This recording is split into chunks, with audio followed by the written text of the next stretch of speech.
Começa agora um programa que traz tudo sobre o livro mais lido em todos os tempos. Apresentamos O Som do Livro.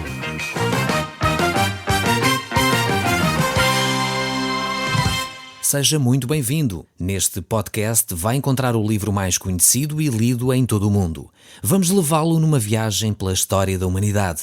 Este é um audiolivro para si, para a sua família e sociedade em geral. Contextualização e comentários de Paulo Chaveiro. E nós hoje estamos de volta à Epístola de Tiago, no capítulo 5. E eu gostaria de introduzir o nosso tempo começando a ler o verso 12. Diz assim a palavra do nosso Deus. Acima de tudo, porém, meus irmãos, não jureis nem pelo céu, nem pela terra, nem por qualquer outro voto. Antes seja o vosso sim, sim, e o vosso não, não, para não cairdes em juízo. Então temos estes textos aqui muito claros que nos mostram de uma forma muito evidente o perigo das mentiras. Nós, seres humanos, somos extremamente ardilosos, muito capazes de elaborar mentiras, ao ponto de, inclusive, fazer uma coisa que parece contraditória, mas que procura justificar as nossas mentiras, que é jurar. Como se o juramento, portanto, validasse ou fosse isentar aquela mentira. E quando a pessoa quer convencer alguém de uma determinada mentira, eu juro até não sei porquê, por algumas coisas que são sagradas na nossa vida, pelos nossos familiares, talvez por Deus, talvez por não sei o quê, uma coisa qualquer, e nós juramos por isso. E aqui Tiago diz-nos, alerta-nos claramente para não cairmos neste ardil, nesta mentira, mais uma vez, de nos refugiarmos nestes juramentos falsos.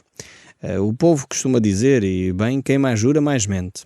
E de facto um cristão deve ser uma pessoa séria, em que o seu discurso é, de alguma forma, linear, um discurso honesto, reconhecido por todos, porque é coerente e é mantido ao longo de vários anos e décadas.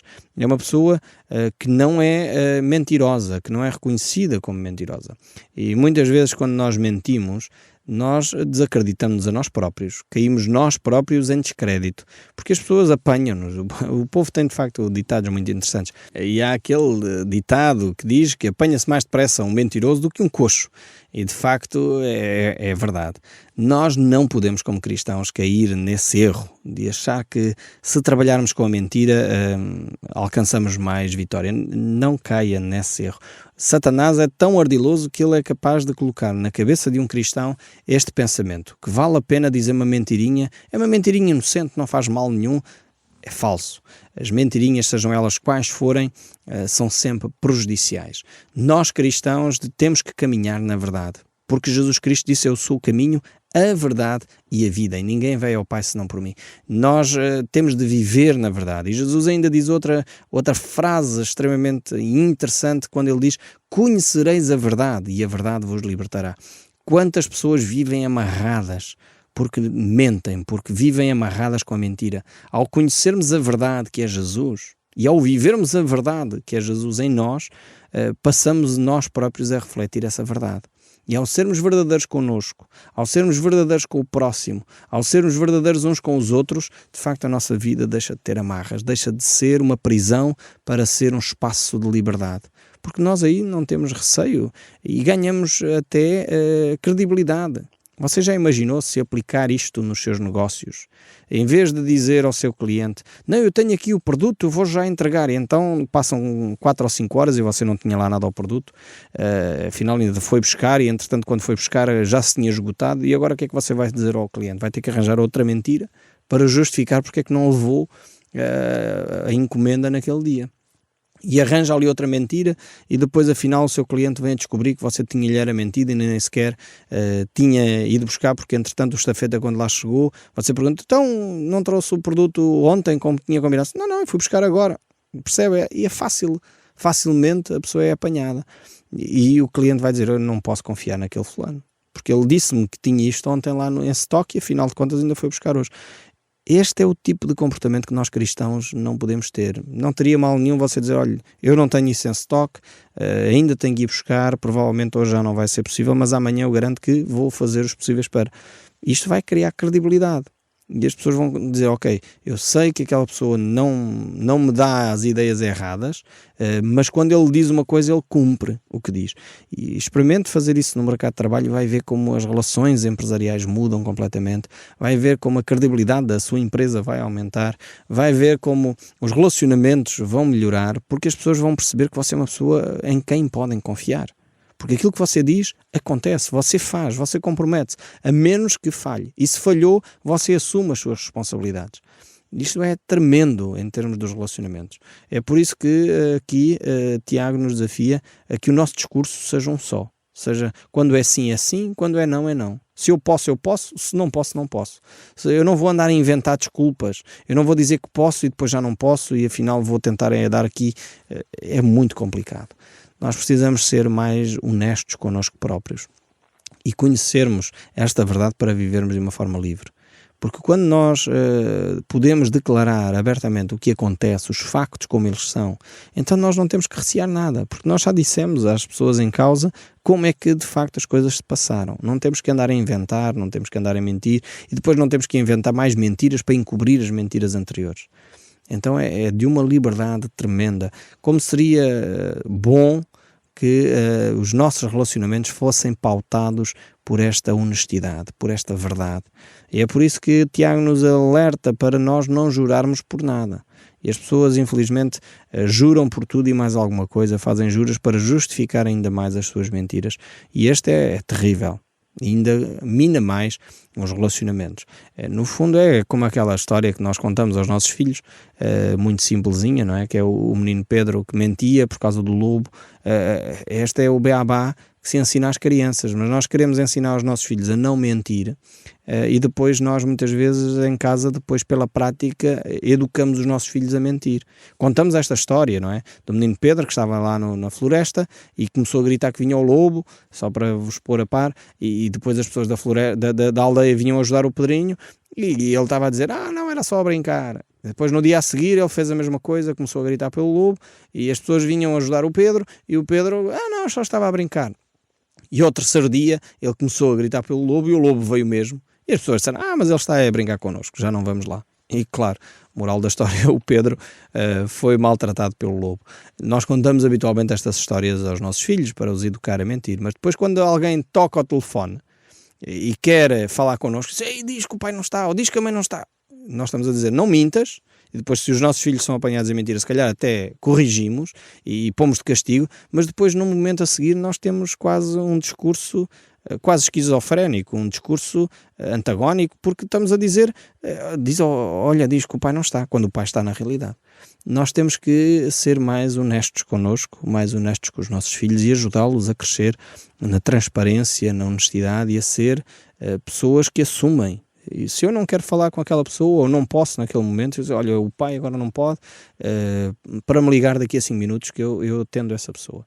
Se eu não quero, então é dizer, eu não quero, olha, eu não tenho nada para lhe dizer mais sobre este assunto, diga que eu não o atendo. Mas temos que começar a ser pessoas mais assertivas no nosso discurso. E Tiago desafia-nos exatamente a essa atitude. Mas voltando aqui ao capítulo 5, o verso 13, ele prossegue a dizer, está alguém entre vós sofrendo? Faça orações. Está alguém alegre? Cante louvores. Aqui temos uma atitude para a vida.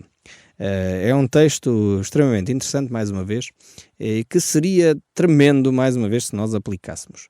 Como seria bom se, em vez de, quando estamos a sofrer, começarmos a fazer conjecturas, amarguras, ressentimentos, murmuração no nosso coração, em vez disso, começarmos a ter uma atitude diferente. Quando estamos em sofrimento, buscar a Deus em oração.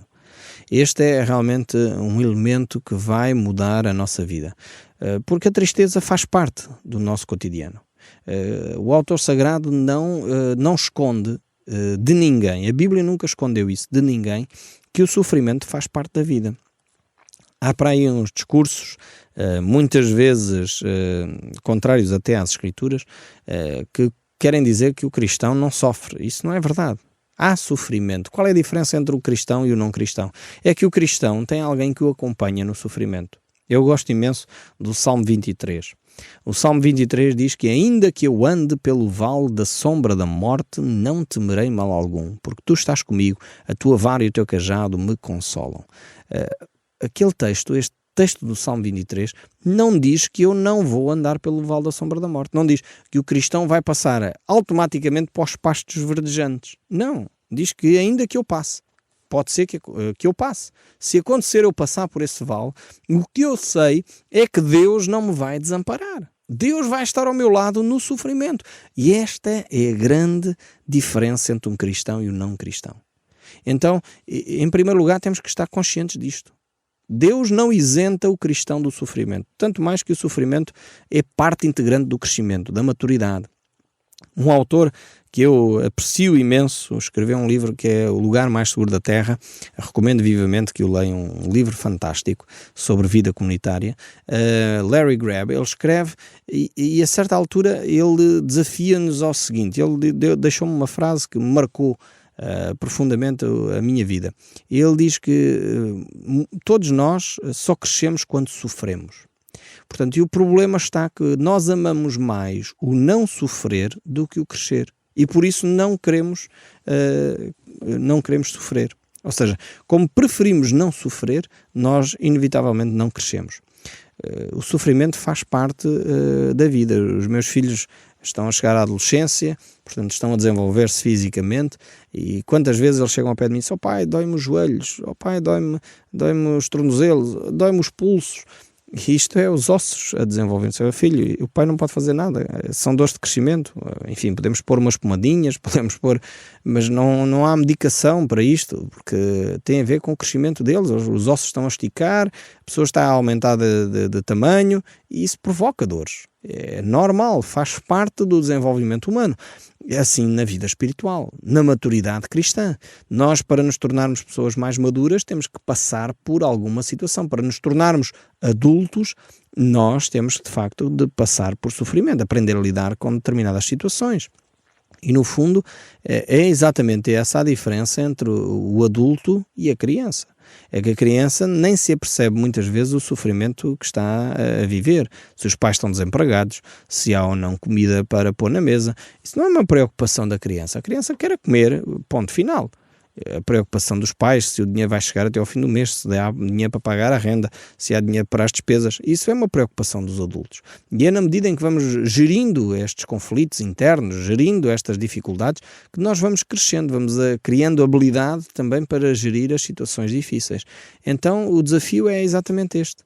É podermos desenvolver o nosso crescimento, percebendo que as dificuldades, o sofrimento, faz parte da caminhada cristã também.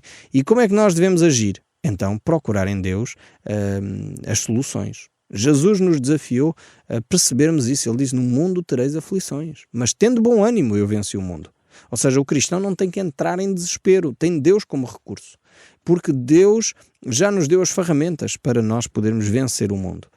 Teremos aflições. As aflições estão cá. Nós vamos ter que as viver, mas tendo bom ânimo. Ou seja, não temos que sucumbir às aflições, não temos que morrer com essas aflições, não temos que viver angustiados com essas aflições, não temos que andar, tão abatidos com essas aflições, porque Cristo já as venceu. Cristo dá-nos a ferramenta para nós ultrapassarmos a situação.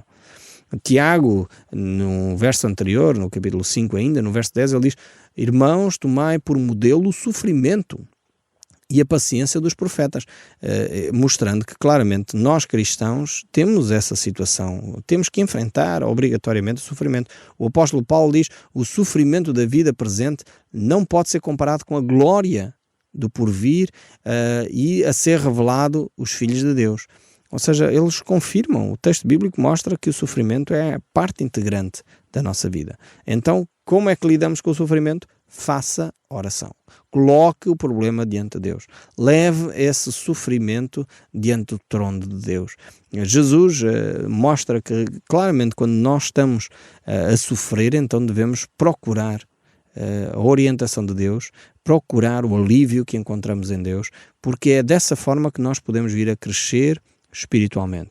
É quando nós nos envolvemos com Deus, quanto mais conhecemos o caráter de Deus, quanto mais conhecemos o nosso Deus, mais nós podemos crescer espiritualmente.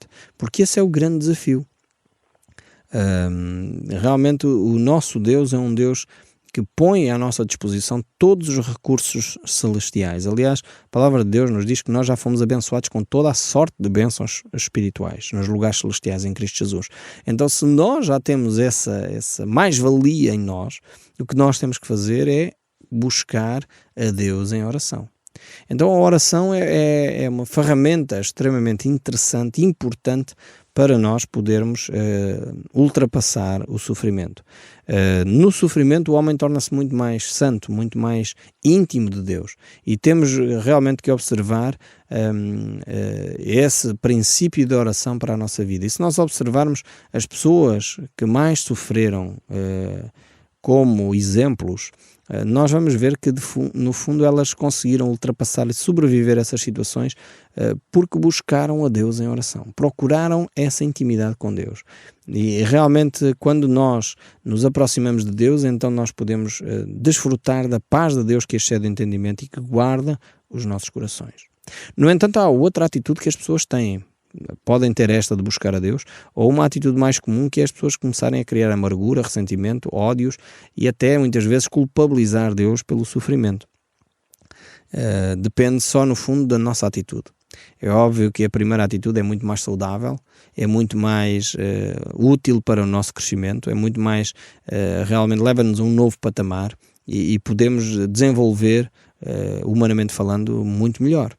No entanto, há quem prefira a rebeldia, prefira a amargura, o ressentimento, e no fundo há aquela expressão que eu já tenho usado algumas vezes: o sol que endurece o barro é o mesmo sol que amolece a cera.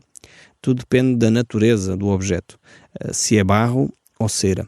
Assim também o sofrimento pode ser equiparado aqui a este sol que de alguma forma vai amolecer ou endurecer o coração de cada um de nós. Tudo depende da matéria que está em causa aqui.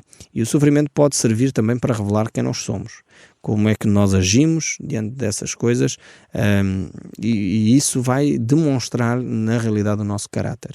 Davi escreve no Salmo 119, verso 67, ele diz: antes de ser afligido andava errado, mas agora guardo a tua palavra. E depois ele diz mais à frente: foi bom ter eu passado pela aflição para que aprendesse os teus decretos. Vejam bem aqui o caráter deste homem. Diante do sofrimento, ele dá um passo na direção de Deus e percebe que é na palavra de Deus que ele encontra os recursos para a sua sanidade, para a sua paz, para a sua tranquilidade.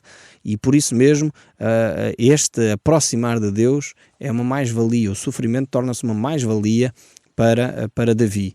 E ainda Pedro fala no capítulo 3, verso 12, porque os olhos do Senhor repousam sobre os justos e os seus ouvidos estão abertos às suas súplicas. Deus não nos abandona no sofrimento.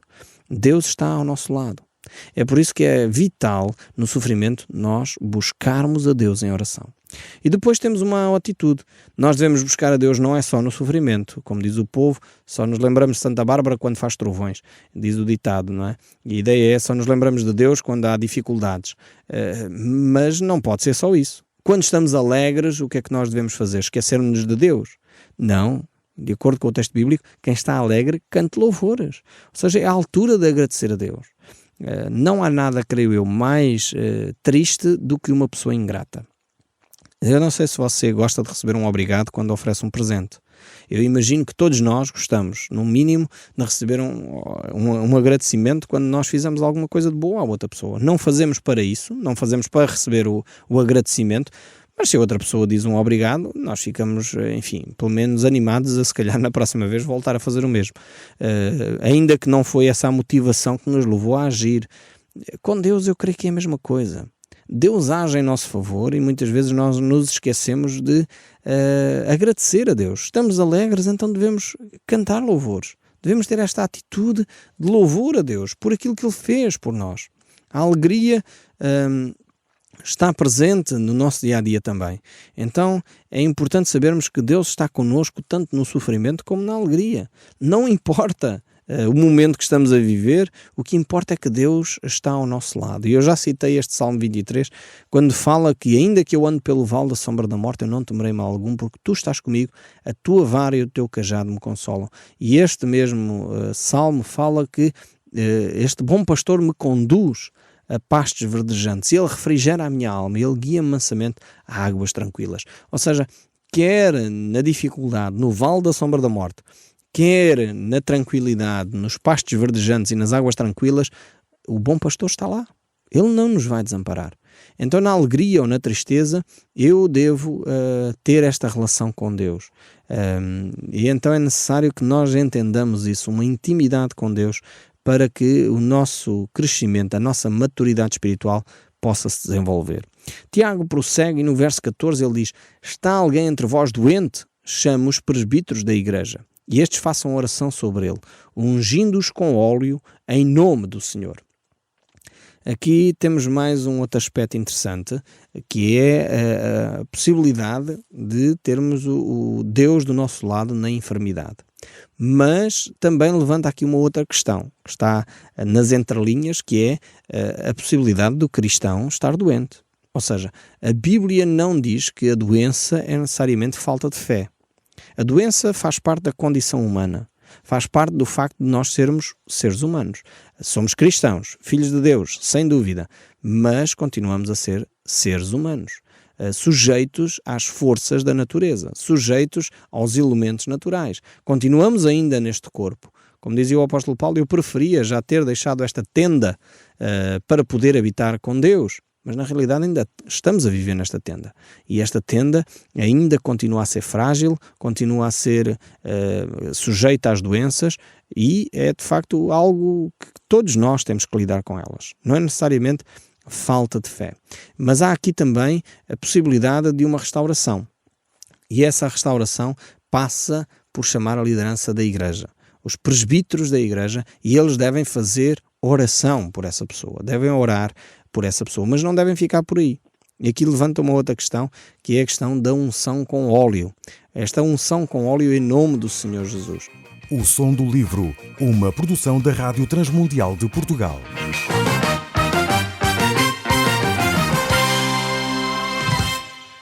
RTM. Conhece todos os nossos programas em rtmportugal.org. Uma produção da Rádio Transmundial de Portugal.